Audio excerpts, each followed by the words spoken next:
ရပြောတယ်ပြည်သူရဲ့ဆန္ဒလွတ်တော်ရဲ့ဆန္ဒပြည်သူရဲ့တန်လွတ်တော်ရဲ့တန်ဆိုလို့မင်းတို့တင်မြှောက်ထားတဲ့သမရအယူရစမင်းတို့လွတ်တော်ဆုံးမင်းတို့ပြား90အဖွဲ့တိုင်းပြည်ကို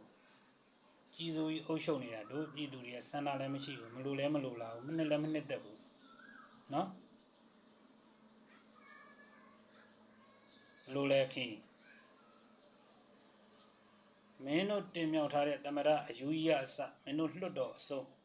မင်းတို့ပြား90အဖွဲ့နော်တိုင်းပြည်ကိုကြီးစိုးကြီးအုပ်ချုပ်နေတာကိုတို့ကမလိုလားဘူးမနှစ်သက်ဘူးမကြိုက်ဘူး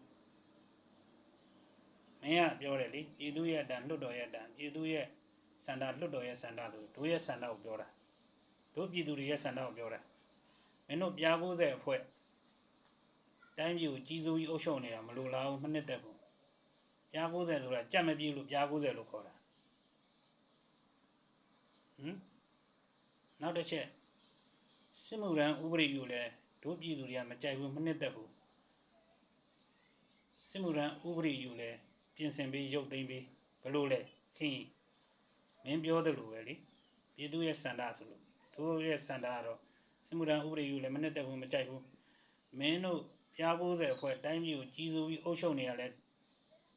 တို့ပြည်သူတွေကမနှစ်သက်ဘူးမကြိုက်ဘူးမလိုလားဘူးနော်မင်းတို့တင်မြှောက်ထားတဲ့သမရကြီးအစမင်းတို့လွတ်တော်ဆုံးပြား90အဖွဲ့ကြီး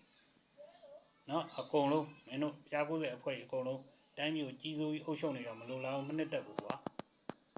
ဘလို့လဲခီး